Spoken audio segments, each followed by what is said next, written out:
Have you ever felt alone and struggled to make new friends as an adult? Making friends gets tougher after school and college when we no longer have that built-in social circle.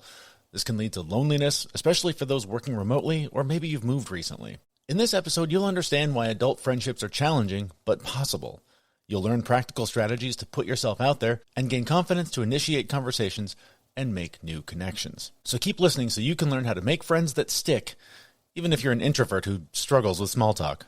But first, this is the Fit Mess, where together we learn to develop habits that help us live beyond our mental health struggles to create happier, healthier lives. He's Zach. He lives in the future with his anxiety. He's Jeremy, and he lives in the past with his depression. And we get together once a week in the present to share the obstacles we face and how we overcome them. All right, it's a question that I know a lot of people are dealing with. I hear about this a lot from other full-grown adults. How do you make friends as an adult? How do you just go up to random people and somehow go from stranger in the coffee shop to friend you're hanging out with? I still don't know. I think I'm getting a little closer to figuring out a path. And that's largely because I started this year with my one-word goal of community, right? I realized how alone I've been, how lonely I've felt, and I'm aware that I need to put myself out there and meet people and make friends. And so yesterday, I'm out walking my dogs. I have two, as it turns out. And I'm doing it alone, right? I'm taking my little nature bath alone with my dogs. Came home, got in the sauna alone by myself for 20 minutes. Then I got in the cold tub for 10 minutes alone by myself. Then I'm in the shower realizing like all these things I'm doing to manage my mental health, to manage my physical health, to take care of myself, to expand my longevity and be a better person and all these things. It's the most important things I'm doing with my time, I'm doing them alone. And it just hit me like, why are you not including more people in these things that are the most important part of your life? And this is no fault of my wife. She's been begging to do these things with me forever. And I'm always just like, no, I'm going to go run now. Bye. And so it was really vivid to me that like all of the attention I've put into taking care of myself has been on isolated activities and, very much the man in the arena, right? Like I'm here fighting this battle alone and nobody can help me. But it was just shocking to me how much I spend my time doing these super important things alone. Yeah, and a lot of them, it is better to do them alone, right? I mean, there's an amount of work here that I don't necessarily want to sit in a sauna with anyone, right? And sweat like that. Sure. That's fun alone. I know, being cold. That's something I do alone. A lot of this work is important to do alone to be okay with it first. Then you can share in the experience, right? I mean, I wouldn't want to. There's a lot of self-care things that I don't know if I would continue them if I started with another person. It's, falling in love with it yourself is pretty important to me. But I spent a lot of days wondering, like I'd just go out into the wild, like leave my house and be like, why has no one like glommed onto me and like, made friends with me? What's going on? Am I ugly? What's going on here? But it's that, like when my daughter and I were talking about snakes the other day and she was like, I'm so scared of the snake. I was like, look, the snake is probably more scared of you than you are of it. Sure. And I was like, oh my God, people are the same way. Hell yeah. People, like, if you go out and just expect somebody to make friends with you, I don't think it's going to happen. Like, it's rare, right, to find those people that are comfortable doing that. Mm-hmm. So, unfortunately, what's the harder of the two? You gotta walk up to the people. You gotta do the things. You gotta, right? It's yeah. It always bothers me when you're like, oh, the solution is the hard one. I know, because it always is. That's if solutions were easy, there'd be no problems. It's just simple math. But it is interesting, the work that I've been putting in to build that community to make those friends has been very much on this path. I've been going to this group cold plunge thing every week. I'm getting to know those people every week to where we all sort of look forward to seeing each other. It's a nice little social gathering. So that's one of my wellness things that is expanding. And from that, I met a guy who now we go running 2 or 3 times a week up in the trails. And so like, it's interesting how it's evolving. And I think part of it is something that you hinted at the beginning where, you know, we do this stuff alone to get okay with ourselves, to get okay with the voices in our own heads and the discomfort of not performing and not being the mask that we wear for everybody. Yeah. But I think I've just gotten to a point where like, I'm actually kind of okay with me. Yeah. Like I hate myself so much less than I used to, you know, it's kind of nice. And so now it feels okay to let people in to that part of my world, to share it now, because it's not just about fighting this silent, lonely fight against, you know, sad, angry voices. Now it's something that like, I enjoy doing this stuff and it would be cool to share it with other people. Yeah. It is very interesting how so much of my life I was like, well, I can't go do that because I don't know how to do it yet. Mm-hmm. Like, and it defeats the whole purpose of going to do it. Like, we were all beginners at something at some point in time.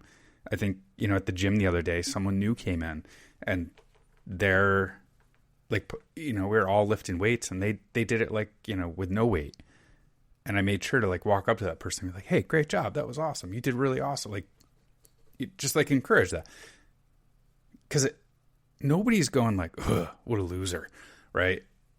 They don't know how to do something. No one's doing that. Right. I mean, and if they are, you don't want to be friends with them anyway. Totally. Right. So it took me a long time to realize, just go do the thing, regardless of like what it is or what your skill capacity is. Just go do the thing and it's going to be better for you. But same thing, like I am so much more open with what I'm not good at and just socializing with those things. So I will never be good at golf, ever. Like I've just come to terms with it. I will never be good at it. I get pissed off when I'm out there, but like, you know, I just recently played with a friend of mine who is really good at golf and he doesn't care. Like, we just go out there and we have a good time and that's it. No, I think you're right. Most of the time, that friend that you're playing golf with just wants your company. They're not out there for the competition. They're not out there trying to one-up somebody. They just want to spend time with you. A friend of mine who went through a similar situation, moving to a new place, knowing nobody, intentionally was like, I'm going to be somebody else when I get there. I'm going to be the person that goes up to the other parents at school to pick up my kid and just talk to them, because they need that interaction as much as I do. But I'm going to be the one brave enough to start it. And I admire the shit out of that, because that is not something that I am comfortable doing. I probably could do it, but I overthink the conversation. I worry, like, I don't know this person. I barely know me. What are we going to talk about? I don't know what to do here. But it is so important we're social creatures. That's what we're designed to do. And we are evolving a planet and a society that is more and more isolated and relying on fake connection. And so the loneliness just gets worse and worse and worse, because we just jump onto Instagram and become friends that way, right? Like, we're not actually out there interacting and creating real bonds and real connection with people. And I'm seeing it. The little bit of effort that I'm putting in and the friendships I'm making are making me so much happier and making me feel so much better. So I wanted to figure out a way to help our listeners get to the point where I'm trying to get to. And coincidentally, I was listening to the More Than Anxiety podcast the other day, a show that you and I were lucky enough to be on with host Megan Devito. She did a show all about this, about how to make friends. So I reached out to her and said, hey, Megan, come on our show and help us make friends, because it's getting lonely over here. So what's the deal? Why is it so hard for us as adults to figure out how to make friends? My theory on this, really, and it's funny because the whole conversation, my whole podcast episode came from a conversation with my 23-year-old son, who was like, there's literally no one in my age bracket who has the same interests as me in all of Indianapolis. And I'm like, I don't think that's true, man. And I'm like, you're 23. You went to college there. I know there's people. And he's like, nah, I think they all left. They didn't leave. So my theory on this, I'm like, okay, listen, here's what's going on. For 20 years, you've been in this artificial, like, microcosm of friendship, right? Like, we go to preschool, we go to kindergarten, all the way through high school with these kids where we grow up and are, you know, what you like to do. They're on the same sports teams as you. You eat lunch with them. You're with them all the time, like 7 hours a day, 5 days a week for sometimes 12 or 15 years with these same kids. I mean, if you're from a little town like I am, And it's like, of course you're friends with them because you've basically inherited siblings or cousins or just people that you're with all the time. And then you graduate high school and suddenly it's like, whoa, what happened? But then you go to college where you live in a dorm with them, or you join a fraternity or a sorority, or you share an apartment. And again, you're going through things with these people, and then you graduate.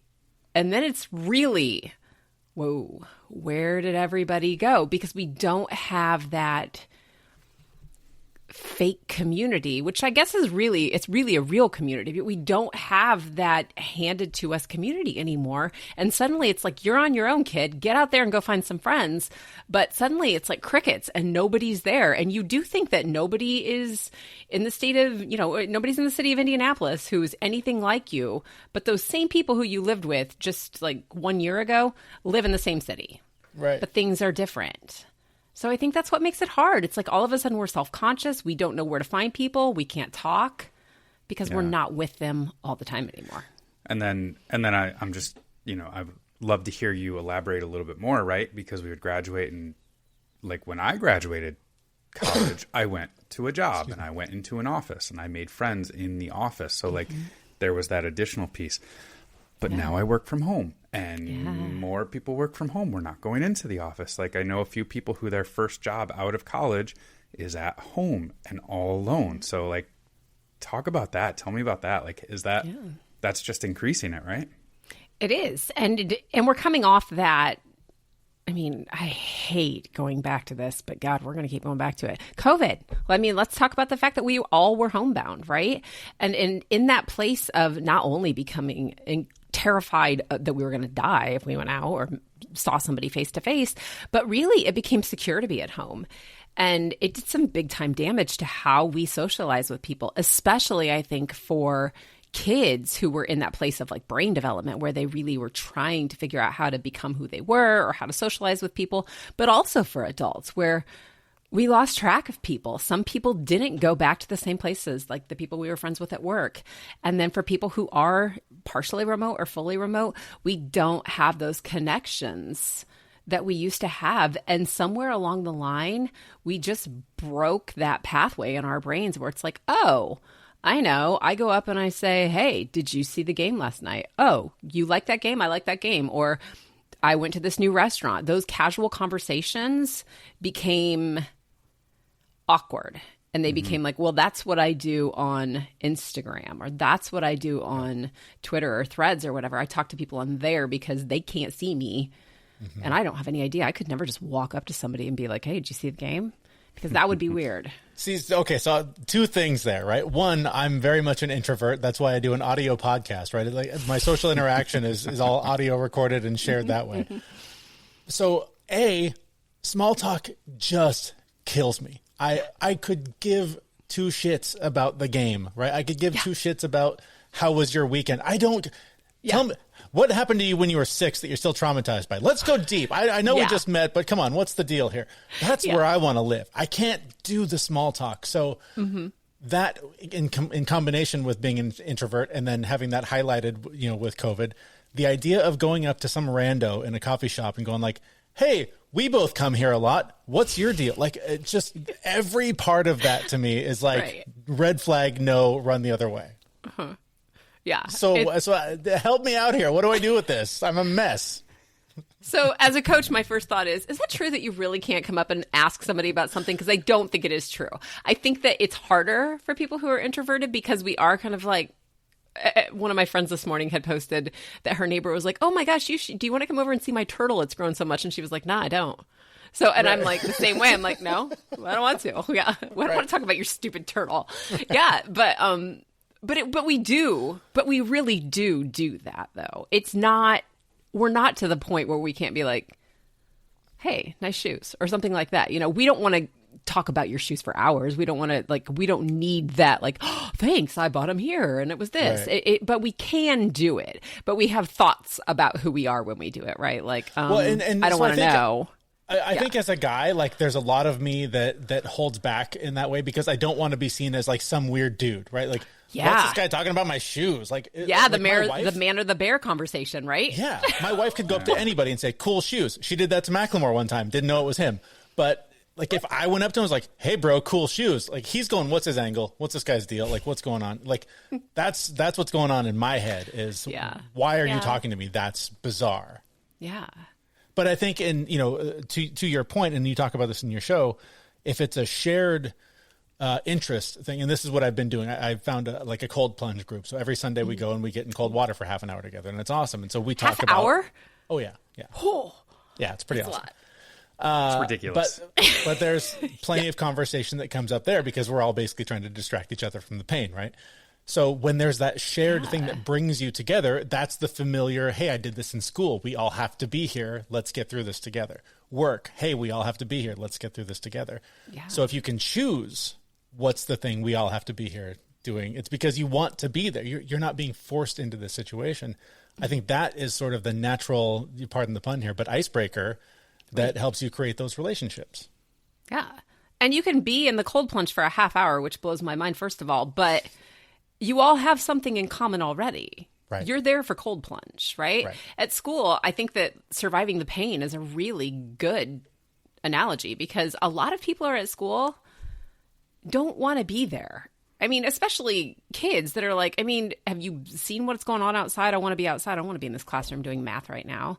So there is like that shared pain experience too, which especially for introverts, if you can share about your pain, that's quality introvert conversation, right? Like let's talk about your inner child. But there is that level of when you're thinking about where do I find these people who I could actually be friends with? They're everywhere, but we've put ourselves kind of in this catch-22 where I don't want to look like a weirdo if I talk to them, but how do I know if I'm ever going to connect with them if I'm not really willing to go out there and be a weirdo for a second and say nice shoes or how you doing? Yeah. Like really just like, how you doing? And everybody's like, fine. But what if we didn't? What if we didn't say fine? What if we said, I'm freaking amazing today? I mean, what would happen if we answered like with how we really felt? Maybe that opens that introvert corridor. I don't know. But that idea of if you can really connect with somebody, if you're like really showing up and you kind of like knock them over with your answer, then you start learning about them. And I guess for like my advice to my kid really was like, what do you want to do? Like, what do you like to do? Because you are not the only person in your location who likes that. Like you were doing that before. There are other people there, but they're not going to like pop in out of the sky and say, hey, you like this. I like this. We should go like this together. You have to find them. And I think that's really the challenging part. And when we tell ourselves they're not there, then our brains are automatically switching into, no, they're not, because your brain will believe anything that you tell it. So every time we say, nope, there's nobody out there that's like me. I don't have any friends. It's hard to do. It gets harder. We see less people and we're less likely to go do it because we've convinced ourselves that that's the truth, and it's not. Yeah. So I want to touch on that. So the gym that I go to, like that is my community, and that's where the area that I moved to, that's where I made all of my friends. And in there on a pretty regular basis, people will be like, hey, how's it going? I'll be like, fucking amazing. Yeah. And every single time they're like, huh? Wait, how did you get there? And then we just start talking. Like, yeah. And it's so interesting because I'll like put a little blurb about me out there of like, this is how I got amazing. Yeah. And then it turns around to them, and then I just ask questions. Yeah.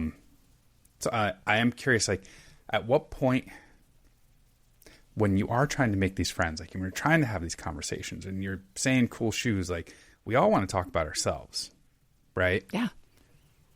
But if you talk about yourself, you are not, like the other person won't exactly like you as much. If you let them talk about themselves, they'll like you because you let them talk about themselves.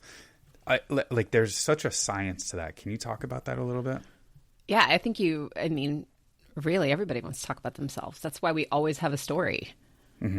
Right? I mean, and that's why when someone is talking, at least for somebody like me, that's like not interrupting sometimes is really hard to like, oh, but I have this story about myself too. So yeah, it's kind of that, it is an art, but being able to listen to respond as opposed to listen to let me tell you this other cool thing about me, so that the other person's not just standing there going, yeah, Yeah. And kind of asking those leading questions too. I mean, if we know what we're trying to know, and not to be manipulative or like a weirdo about it, be like, hey, I'm just trying to find somebody that likes the same thing as me. Let's talk about this thing. And asking them a question like, hey, I really like this guy because, you said gym. Like, I really like this, whatever it is that you like to do there because it does this, but like, what do you like to do? Like, why do you like that? And then they have to ask you, and then it creates more of a conversation as opposed to information exchange, right? Like, we are exchanging information, but we don't want it to just be like a business card transaction where we're like, here, this is about me. Here's like a small blurb about me. Now, tell me everything about you. We can ask them leading questions that can make them wonder more things. Like when they ask you and you say fucking amazing and they're like, nobody ever answers that way. What is up with this guy? Like, what really happened that was that great? I thought everything sucked. If that's really what they're thinking, then you can, like, they right away asked you a question, right? Like, what? Nobody feels that way. Especially if you answer that way. Like, if you said everything sucks, they'd be like, yeah, me too. But when you said amazing, but is they're that like, okay, what? right? Like, maybe there's commonality there. Like, yeah, it sucks for me too. Can you connect on that level without making it weird? Yeah, I think so. I mean, I don't know if we want to commiserate all the time, but I do think that, like, being able just to have that contrast of saying, yeah, today's terrible. Like, my dog got run over, whatever, something terrible happened to you, like, tell them, but be like, you know what, but yesterday was really good. Or, I mean, maybe I just think it's bad because my good days are like this is what a good day looks like for me. And I don't know, I have, like, just today's terrible. I just feel awful today. And being able to have that and not having to have that canned response, but also not being afraid to say it. Right? Like, some people are, I mean, I think you're right, especially for people who are introverted or people who are worried about how someone's going to respond. The more we worry about how they're going to respond, the less likely we are to say anything because we're planning a conversation that hasn't been had yet. Like, what do I say next? But if they say that, what would I say next? Well, we don't even know what they're going to say. We're just making it all up. Yeah. Yeah. So one of the things you also talked about on your podcast is basically self-awareness, knowing your values and how that can be sort of the roadmap to finding these people. But for a lot of people, where's my mirror? They're still figuring that out, right? Like, what are their values? Like, I've talked about this with people, the few friends I have now, and it's just this idea of, well, what are you interested in? And my mind just goes blank. I'm just like, I kind of do the same. Like, I'm a parent, right? I'm busy. I've got stuff that I have to do all the time. Yeah. I don't even know what I want to do anymore because that's a luxury I can't afford. Yeah. So how do you figure that out? How do you start to map that out so you can find the people in the right place? Yeah, I think that part of it for me, I don't know if your values and what you spend your time doing are always the same thing. Right? Like, when we have kids and it's our responsibility to keep them fed, alive, and hopefully not screaming, then our values are maybe quiet and family and, providing those things. But when we think about what we actually like to do and we think that's a luxury, I don't really have time to go do the things. Like, what do I like to do? I like to go to the beach by myself and, like, hang out for a while and look at the water and just not have anybody to talk to me. Is that my value? I don't know if those are values, but I guess what I value is having time to think or deep thinking. I value, being in nature. I value connecting, with friends. Like, I don't need to connect with all my friends at once. I need to connect with, like, one friend. Like, I would be perfectly happy with one person. Like, I value deep conversations. So it's not necessarily what we're doing, I think, that are our values. It's why we do those things. And I think a lot of times another way, I mean, if we want to go back to our interests, I'm always like, what'd you do when you were a kid? Because a lot of times, if we can circle back to, I coached a woman on this a while ago, and she was so stressed out. She's like, I think I'm going to go for a promotion. And the next week she's like, I think I'm going to quit my job. And I'm like, whoa, hey, what? We were just talking about a promotion last week. Now you're going to quit. And I was like, what's up? And she's like, I don't know. I don't know myself. And I was like, well, what did you like to do when you were a kid? She's like, I liked safari animals and soccer. And I'm like, then that's what we're going to do. And we built an entire way for her to get a promotion based on soccer and safaris, which was crazy. But I think if we do look back at, like, what did you like to do when you were a kid? Why did you like that? That's pretty telling. And a lot of times we end up in some sort of that path. I think most of us know where we're going automatically. It's like we try to forget, we try to change that path, but we end up somewhere on that path. So I think it's kind of a curious thing to think about. Like, why did I do that? Why did I love that? This might be my limiting beliefs talking, but I think it was my time spent watching professional wrestling and playing video games that got me into this mess, if I'm being honest. No, but for real. But what did you like I about loved that? doing that as a kid. But Why? like now, how do I do that? Right? Like, hey kids, let's watch two grown men pretend to beat the crap out of each other for an hour. Yeah, but what if you did? I mean, why did you like it? I mean, I think that's really the question. Not that you liked it, but there was something about it. Either it was who you were with or how you felt or what was interesting about it. I think if you stop and like be like, why did I like that? And maybe it was just a way to disconnect and to be able to it was be an like, escape. 100%. oh yeah, it was totally an escaping. Like it was Yeah. it was fun. I love that. Video games. Yeah. I don't know. I am still amazed that people become like YouTube stars. Like I know I Right. need to get over it and be like, one time my kid told me that and I'm like, no, that's not a real thing. And now I'm like, dang, I should have told That's like him one of the that. one of the most popular answers for kids of what they want to be when they Or- grow up as a YouTube star. Like esports. I'm like, Right. I don't know if esports are sports, but they are. I mean, they are. It's a whole thing. So, you know, maybe it is. Maybe it is your value, and maybe there is where that was leading you all along. I think that's always an interesting question to look at. Why did you like what you liked? Yeah. Well, my question for you is, I liked Star Wars and sleeping, so how can I get a promotion out of that? Right? Surely, I'm positive there's a way. Maybe you could go sleep at the space station, volunteer for NASA. I mean, there could be a thing there. True. I bet they need somebody to know how that works for somebody that's not trained. I don't know. I don't know. Well, in preparation for all this, one of the things you talked about, and this sort of ties in, is purpose. And literally last night, while I was listening to your podcast and kind of thinking about all this, I was reminded of a clip. I'm sure you guys have both seen it, and I'm sure people watching it have seen this, but it's Simon Sinek was talking about how to find your why, really how to find your purpose. And so I just want to share this because it hit me like a ton of bricks when I watched this again. I can tell you a fun way. Some of you may know about it. It's called the friends exercise, which is really fun, which is go to a friend who you love and who loves you. The kind of friend that if you called them at 3:00 in the morning, you know they would take your call. And if they called you, you would absolutely be there for them. Do not do this with a sibling. Do not do this with a parent, and do not do this with a spouse. It doesn't work because they think they know you. Go to a friend and who you love and ask them this very simple question: why are we friends? And they're going to look at you like you're crazy because you're asking them to put into words a feeling. And the part of the brain that controls our emotions doesn't control language, so we struggle. And ironically, you actually stop asking the question why, because the question why elicits emotional responses, and you convert to a rational question. Come on, you'll say, what specifically is it about me that I know that you would be there for me no matter what? And they will struggle, and they will hem and haw, and they go, I don't know, and they'll start describing you. You're trustworthy, you're funny, you're always there for me, and you have to play devil's advocate. And you go, great, that's the definition of a friend. What specifically is it about me that I know you'd be there for me no matter what? And they're going to go through a few rounds of this. You cannot help them. You cannot let anybody else help them. You have to let them go through the stress. And eventually, after a bunch of rounds, they will give up, and they will stop describing you, and they will start talking about themselves. And my friends said to me, Simon, I don't know.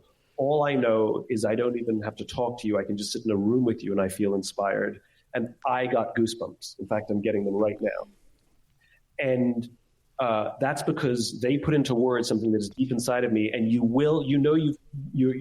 there when you have the emotional response to what they're describing about themselves. You will well up. You'll have goosebumps, something will happen. And if you do this with multiple friends, you will get similar, if not the exact same answer, because the thing you give to the world, your why, is the reason they love you. It's the thing they want in their life that fills that missing gap that they don't have, which is why we're not friends with everyone. So it's a wonderful, wonderful way to find your why.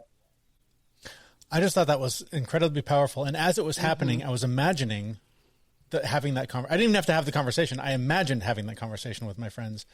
And I landed on very much what we do here, trying to help people not suffer. Yeah. And if I can build relationships around helping people not suffer, how much more rewarding of a life does that provide? Yeah. And I just think that exercise can be so powerful if you can go through it. Like for me, I didn't have to, but the idea of asking people, what is it about me? That's how you get to know yourself, is ask them to hold up the mirror and tell you, this is what I see in you, because it'll be reflected back in how they feel about you. Yeah. And it's funny. I was doing the same thing. I was picturing like one of my best friends for my entire life. Like, what do I love her? Like, what do I love about her? And sometimes I feel like it fills that gap in yourself too sometimes, right? Like, wow, I love this because that's what she brings out of me, that part of me that I wish I had more of. Yeah. That like when I'm with her, I'm like, yeah, let's do that. Whereas if it were me by myself, I'd be like, absolutely not. Yep. So it's such a cool thing to think about. Yeah. I know. I was thinking about Jeremy and I was like, well, that's a great question. I don't know about that guy. All right. So Megan, where do we start? We want to make friends. What's step one to at least get us on the path to making friends as adults? Go where you like to go. I think the first start is really like step one, leave your house, right? Like, I mean, we can social media all day long. You can do it at 2:00 in the morning. And those people are great. I have some great friends who I've met on social media. But if we really want to make friends, I don't think we're looking for somebody to talk to on Twitter or X or whatever at 2:00 in the morning. I think we're looking for somebody that you can have a beer with. Right? Like I want to call someone that I'd be like, do you want wine? I know it's Tuesday, but can we just do that? I know it's 8 a.m., but what are you doing right now? You drink mimosas, right? We could go for the now. Can we go? Those are the people, but you have to go out and you have to be willing to put yourself out there. And sometimes that's really uncomfortable, whether it's because you haven't done it in a long time, because you've been working remotely or you've been isolated, or you're in this place where you're questioning what do I offer people? But I think that it has to be like that moment of like, no, I'm going to go out. And when you start to go out and you start to notice that like, wait a minute, I've been here before. And I think I saw that person the last time I was here. There's a reason you guys are both there. It's because you're both interested in the same thing. So maybe it's the gym and maybe it's like, oh, well, we're both here at the same thing. Like they're at the gym, I'm at the gym. Obviously, this is a connection. And maybe it doesn't go any further than that, but you aren't going to know unless you put yourself out there. And it was so easy when we were little. And I think my best example was like with the new kid that comes to school. And it's like vultures on this kid. This poor kid comes in, like everybody's been in this situation where either you were the new kid or you go and there's like, oh my God, there's a new kid in class today. That one's mine. And we're all like, no. I'm going to be that kid's friend. We ran over there like, oh my gosh, this is me. I love this. You love this. We love this. We should hang out. Star Wars. Yes. Wrestling. Yes. Let's do all the things. Do you want to spend the night at my house this weekend? We weren't shy. But somewhere as adults, we've gotten to this like, I'm awkward and I'm introverted and they're going to think I'm weird. And those are just stories that we're telling ourselves because we're afraid that that's what we are. But they may not see us that way at all. We made new friends so easily when we were little because we were like, whatever, here I am. And that really comes with being like, yeah, sometimes I'm weird. Sometimes sometimes I'm a weirdo and sometimes I don't feel like talking. And sometimes I'll talk to you forever about random things. But when we're okay with ourselves and we're willing to say, yeah, I'm just going to go out there and I'm going to do it. But it does take that moment of bravery, right? Especially as adults, which is weird because it's like we've unlearned things that we needed to know when we naturally did them when we were little. It was natural. And we just have to get back to that place where you're like, I'm going to make a friend. We just knew we were. Yeah. And I think that's part of it. We just have gotten to this very like, I can't kind of place, which none of it's true. It's just what we're saying to ourselves. And like you said, it's uncomfortable. And as we've learned over the years of doing this, the more we lean into the uncomfortable is where we find the most growth. Yeah. I have a friend and his quote is always like, I make myself like it wasn't a good day unless I was completely uncomfortable most of the day. Like, he's like, that is how I do it. And he's amazing. He's out there just every day. He's like, I want to be as uncomfortable as possible. And I'm like, oh my God, but how are you not exhausted? Yeah. But he does it. Like, he lives his life that way. He's out there all the time. Like, no, like all day long, be uncomfortable. I've got a quote on like every part of my house that says the magic is in the work that you're avoiding. And it's like across the board, work-wise, making friends, things like that. If it's hard, if it's something that you want to avoid, that's usually where you need to lean in. Yeah. Yeah. And we don't want to. We really have gotten to this place where everything's pretty cushy. And we like it that way. Everything's just a little bit too easy. And, maybe that's to our detriment. Maybe we've just gotten to a point where we've made things too easy. I don't know, but I like it that way. I'm not complaining. But really, I mean, we have to get back to that place where we're willing to put ourselves out there. Yeah. All I can think of is the movie WALL-E, where all the people are just floating in the chairs, drinking their big sip. Like, life just got so easy, and they're like, oh, and we don't do anything anymore. Yeah. And then as soon as something got hard, it was catastrophic. So that's where you have to test, right? Like you have to do hard things safely so that when it happens and it's not safe, you're prepared and you're strong and you're resilient and you can face it and take it on. Yeah. And we are resilient people. And I think that's an important thing to remember too, that like, as much as we can joke about like the pandemic killing everything for everyone, we are resilient because we're still here, and we're getting to a place where I think we are going to hit this level of like post-pandemic normalcy, and everybody's like, it's never going to be normal. I'm like, no, it is. It's just going to take time. But human beings, for the most part, are resilient people. I mean, we are a resilient species, and we just have to start feeding our brains the things that we need to believe about ourselves instead of the things that we fear. And right now we're afraid we can't find friends. We're afraid that we can't do this. I'm afraid to talk to people. But if we just would change our internal dialogue, it would make such a huge difference. I mean, beyond friendship, it really would. Yeah. This is what you help people with in your coaching and in your podcast. Tell us more about you, your work, and the podcast. Yeah, I'm a life coach, and I help people who have really big things that they want to do, but then they overthink and they get anxious and they talk themselves out of it, like making friends or asking for raises or anything else like that. So anybody that's got these like really big ambitions, like I know I can do it, but oh my God, I don't know that I can do it. Those are the people I love to work with. And so, yeah, I have a podcast. It's called More Than Anxiety. And I talk about all the anxiety things about, how you feel, what you think, what's going on, lots of different topics. And so, yeah, they can find me at More Than Anxiety. It's on all the podcast platforms. It's on YouTube. And my website is just my name. It's just megandevito.com. And you can connect with me there too. Our thanks to Megan DeVito, the host of the More Than Anxiety podcast, one in which I truly love because anxiety is kind of my thing. You can find out more about her and what she does in the show notes for this episode at thefitmess.com. And Jeremy, that was such a good interview, and I had a lot of reflection as I was talking with her. I know, anyone who's listened to us for a while knows that, my wife and I split a few years ago, and with any divorce, right, the friends split too. Right? Yeah. And I don't know if I knew it was coming or something was like, we had a lot of shared friends, and we actually moved back into her hometown. So it's not my hometown, and I didn't know anyone here for the most part. And anyone I did know were her friends. Like when the split happened, I had this community of people that I knew that I had built up through going to things that I'm interested in and just meeting people who happen to have that same interest. So I was just reflecting on how bad it could have been when I got divorced, how few friends I could have had if I didn't have that community of people, if I didn't have like that network that I put time into building, whether I saw this coming or I just needed, like I moved into a new area and I didn't have my own friends. That's exactly what I had to do. I had to go out and find those places where those people were that were doing the same things that I wanted to do. And, at the end of the day, I've got a pretty good community of friends where I am. And I just can't tell you how much I just kept reflecting back on that, going like, my God, if I hadn't done that, where would I be? I would have had no one. Like that would have been atrocious for me.